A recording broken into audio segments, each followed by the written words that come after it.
Hello, नमस्कार मंडळी. आपल्या या यूट्यूब चॅनलवर तुमचं स्वागत आहे. हॅलो. आता आपण किचनमध्ये आहोत आणि आज आपण बघणार आहोत मुलांसाठी आलू पराठ्याची रेसिपी.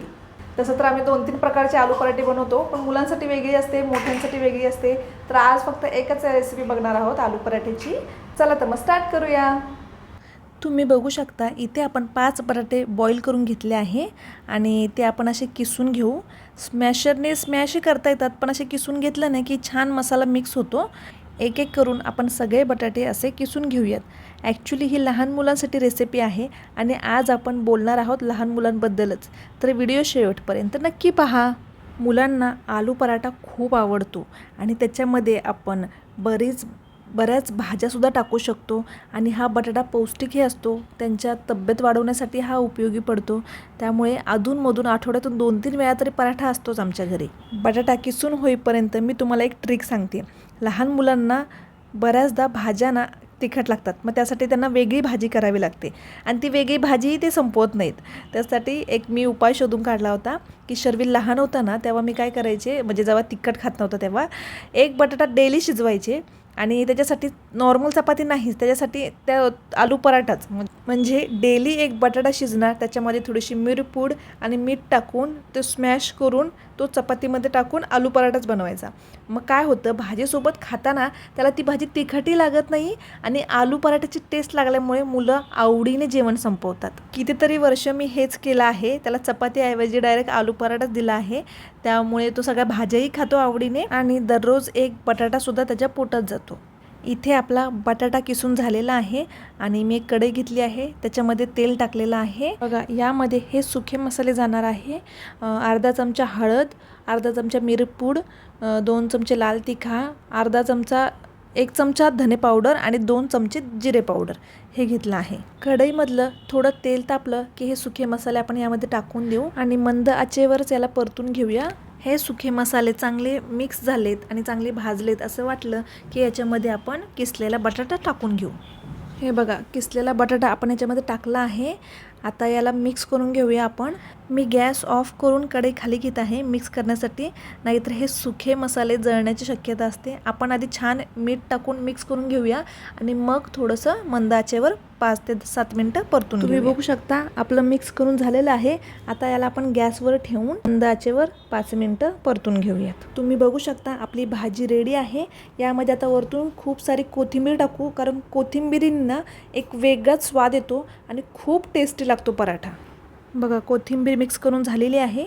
आता आपण पराठा करायला घेऊयात. आता इथे मी कणिक मळून ठेवलेली होती आणि आपण आता पराठा लाटायला घेऊया.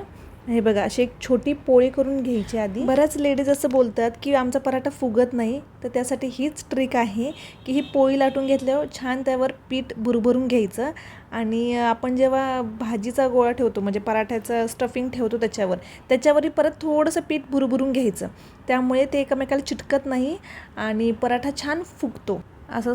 अशा प्रकारे स्टफिंग लॉक करून आपण पराठा लाटायला घेऊयात. आता छान पराठा लाटून घेऊया आपण. आणि हा पराठा असल्यामुळे चपातीसारखा खूप पातळही नाही करायचा आणि भाकरीसारखा जास्त जाडही नाही ठेवायचा. तो आतूनही चांगला फुगला गेला पाहिजे, आतूनही चांगली वाफ बसली पाहिजे. असं छान आपण त्याला लाटून घेऊया. पराठा लॉक झाल्यावर असं आपण पुरणपोळीसारखा असं दाबून घेतला पाहिजे, पसरून घेतला पाहिजे, जेणेकरून सगळी बटाट्याची भाजी सगळीकडे पसरेल. त्यामुळे लाटल्यानंतर ही बटाटा सगळीकडे दिसेल. बघा, पराठा होईपर्यंत सुद्धा मुलांना दम नाही आहे. शर्विल सारखा येऊन बघतोय की झाला की नाही म्हणून. त्याच्यासाठी खूप गडबड करावी लागते पराठा करताना. हे बघा, ह्याची जाड आपण बघू शकतो, जाडी ह्याची ना पातळ ना जाड. हे तवा तापलेला होता आणि त्याच्यावर आपण शेकायला सुरुवात केली आहे. हा बघा, छान फुगला. तरी हा कमी फुगला आहे. काही वेळेस इतका टम्म फुगतो ना की उलटतच येत नाही तो पराठा. मस्त थोडासा क्रिस्पी होतो, गरम गरम एकदम छान लागतो. शर्विलचं ताट करून घेते, नाही तर तुम्हाला पुढचं काम करूच देणार नाही. हा बघा, अशाच प्रकारे आपण दुसराही पराठा आता शेकून घेऊया. आता याला बघू शकता तुम्ही, हा पण किती छान फुगतोय बघा. असे टम्म फुगले ना की छान 2 लेअर दिसतात त्याचे, मस्त वाटतात. बघा, अशा प्रकारे आपलं आलू पराठाचं ताट रेडी आहे. हे बघा, मुलं छान आलू पराठा एन्जॉय करत आहे, प्लस TV बघत आहेत. तुम्ही पण असा आलू पराठा नक्की करून बघा. इथे आपण आता रोजची कामं करत करत काही गप्पा मारूया. तर आज आपण बघणार आहोत पॅरेंटिंग टिप्स. आज आपण जरा खोलवर पॅरेंटिंग टिप्स बघणार आहोत. बघा, पालक असणे म्हणजे फक्त मुलांना मोठे करणे हे नसते, तर ही एक प्रोसेस असते ज्यामध्ये हे ठरणार की भविष्यात ते बाळ कसे वागणार. खूप वर्षांपूर्वी आपल्या ऋषीमुनींनी हे सांगून ठेवले आहे, लाड एट, ताड एट आणि मैत्री एट. याचा अर्थ होतो जे पहिले 5 वर्ष असतात बाळाचे, त्यामध्ये येते लाड येत. यामध्ये फक्त आणि फक्त प्रेमाने, लाडाने त्याचं पालनपोषण करायचे आहे. 5 ते 13 वर्षापर्यंत ताड येत, म्हणजे मुलांना मारणे नाही तर शिस्त लावणे. आणि 13 वर्षानंतर आपले वागणे मैत्रीसारखेच असावे. हे हजारो वर्षांपूर्वी ऋषीमुनींनी लिहून ठेवले आहे. तुम्ही बाळाला जन्म देण्याआधी जॉब करत असाल, बिझनेस करत असाल, काहीही करत असाल, बाळाचा जन्म झाल्यानंतर पहिली 5 वर्ष तुम्ही बाळालाच दिली पाहिजे. कारण आपल्याला वाटते लहान बाळच तर आहे, त्याला काय कळते, पण ते सगळं ऐकत असतं, बघत असतं, सगळं काही त्याच्या मनावर कोरत असते. म्हणून पहिली 5 वर्ष आई वडील दोघांनीही क्वालिटी टाईम त्यांच्या बाळाला दिला पाहिजे. आणि असंही आपल्याला माहीत आहे, बाळाला 5 वर्षापर्यंत त्याच्या अंगातला ताप डोक्यात जाण्याची शक्यता असते. म्हणून शारीरिक आणि मानसिकदृष्ट्या पहिली 5 वर्ष खूप महत्त्वाची ठरतात. आणि यामुळे मुलांना लवकर शाळेमध्ये घालावे की नाही यावर सुद्धा चर्चा होत असतात. कारण लहान मुलं सगळ्या गोष्टी पटकन शिकतात. मग ते नवीन खेळ असू देत किंवा नवीन भाषा असू देत किंवा काही ॲक्टिव्हिटी. मग शाळेत घालण्यासाठी घाई का? पहिल्या 5 वर्षात तुम्ही बाळाला बाहेर फिरवू शकता, वेगवेगळ्या गोष्टी दाखवू शकता. शक्य तेवढे आईबाबासोबत वेळ घालवू द्या. त्यामुळे मुलांसोबत इमोशनल अटॅचमेंट वाढेल. या पुढचा 5 ते 13 वयोगट हा शिस्त लावण्याचा काळ असतो. जसे आपण बरेच मूवीमध्ये बघतो की एखादा कुंभार मडके बनवत आहे, अगदी तसेच आपल्यालाही करायचे आहे. हळूहळू त्यांना आकार द्यायचा आहे, कारण त्यांना चांगल्या सवयी लावायच्या आहेत. त्यांच्या आठवणीत चांगल्या आठवणी भरायचा हा काळ आहे. तर यासाठी प्रत्येक पालकाने काय केले पाहिजे, तर मुलांची प्रत्येक गोष्ट ऐकून घेतली पाहिजे. त्यांच्यासोबत खेळ खेळले पाहिजेत. दिवसभरातून थोडा वेळ त्यांच्यासाठी काढला पाहिजे. तसेच त्यांच्या शाळेत काय चालले आहे, त्यांच्या आजूबाजूला काय चालले आहे, अभ्यासामध्ये त्यांना काय अडचणी येत आहेत का, हे सगळं आपल्याला माहीत पाहिजे. आईबाबांपैकी एकाजवळ तरी मुलांनी ओपन अप व्हायला पाहिजे. तुम्हाला माहीत आहे का, आपली इनसिक्युरिटी, एखादी भीती, आपण हे करू शकतो, आपण हे नाही करू शकत, हे सगळं आई वडील किंवा आजी आजोबा म्हणजेच आपणच आपल्या मुलांच्या अवचेतन मनामध्ये या गोष्टी टाकत असतो. कारण या वयात मुलांचे मन कोऱ्या कागदासारखे असते आणि आपण ॲज अ पॅरेंट्स हा कागद भरत असतो.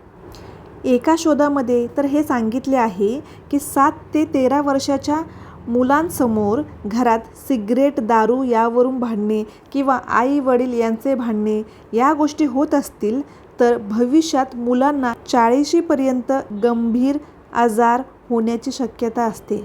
विचार करण्याची गोष्ट आहे, 7 ते 13 वर्षांमध्ये घडलेल्या गोष्टींचा परिणाम एवढ्या वर्षांनी आजार स्वरूपात बघायला मिळतो. तर आपण पालक कळत नकळत मुलांचे भविष्य ठरवत असतो. म्हणून 13 वर्षापर्यंत अगदी काळजीपूर्वक मुलांसमोर वागले पाहिजे. आणि 13 वर्षांनंतर तर जणू नवीन चॅप्टर स्टार्ट होतो. मुलांचे हॉर्मोन्स बदलत असतात. ते अचानक एखाद्या तरुण मुलाचे अनुकरण करायला लागतात आणि त्याच्यासारखे वागायला लागतात. म्हणून व्यसनाधीन होणे, मोबाईल ॲडिक्शनची भीती, व्हिडिओ गेमिंगचे ॲडिक्शन होणे, वाईट संगती, अभ्यासाकडे दुर्लक्ष करणे हे कॉमन असू शकते. अशा वेळेस तुम्हाला मुलांचे मित्र बनायचे आहे. तुम्ही या वयात शिस्त लावण्याचा प्रयत्न कराल तर त्यांच्या काहीच उपयोगाचा नाही. तर यावेळेस काय करावे, आपल्याला खूप काळजीपूर्वक वागायचे आहे. त्यांची संगत कोण आहे हे ऑब्झर्व करायचे आहे. या वयात त्यांना करिअर निवडण्याचं प्रेशरसुद्धा देऊ नका. कारण आपल्याला या वयात ही काही गोष्टी कळत नाही तर त्यांच्या वयात एवढी समज कुठून येणार. आणि आपल्या मराठी फॅमिलीमध्ये एक गोष्ट कॉमन बघितली आहे मी, मुलगी 4-5 वर्षाची झाली की तिला लग्नाच्या गोष्टीवरून चिडवले जाते. खास करून ग्रामीण भागात या गोष्टी घडतात आणि एक डेडलाईन दिली जाते, हां हिला 10वी शिकवायचं आणि लग्न करून टाकायचं. अरे लग्न म्हणजे आयुष्य नाही तर आयुष्यातला एक महत्त्वाचा टप्पा आहे. मुलांना आत्मविश्वासी पण शांत, गुणी पण तत्वनिष्ठ बनवायचे सोडून फक्त लग्न या गोष्टीसाठी तयार करत आहोत आपण. लोकांना कळत कसं नाही, मुले कॉन्फिडंट, काम, टॅलेंटेड झाल्यानंतर याचा फायदा लग्न टिकवण्यासाठी आणि आयुष्य जगण्यासाठी होणारच आहे. शेर बोलत भाजी भाजी असं शेळपटाला एकदम नका घेऊ. घेऊ असं कट करायचं. तुला घ्यायचं होतं सगळ्यात छोट घेतो. फ्रेश एकदा ना. ओ नो शिवे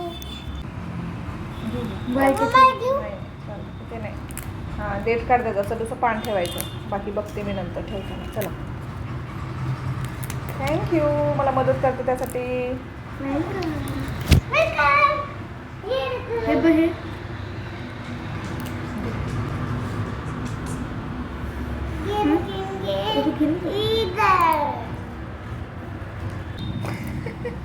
शरीर तुझा आवाज कसा रे नाजूक झार.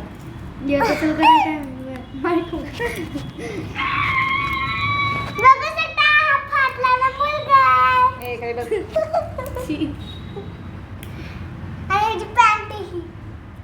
आमची ही मस्ती चालूच राहील. तुम्हाला जर व्हिडिओ आवडला असेल तर लाईक करा, सबस्क्राईब करा, शेअर करा. बाय. शरीर कडपत्ता येतो. काय करतो तुझं? खायचं भरून आणि खाऊ.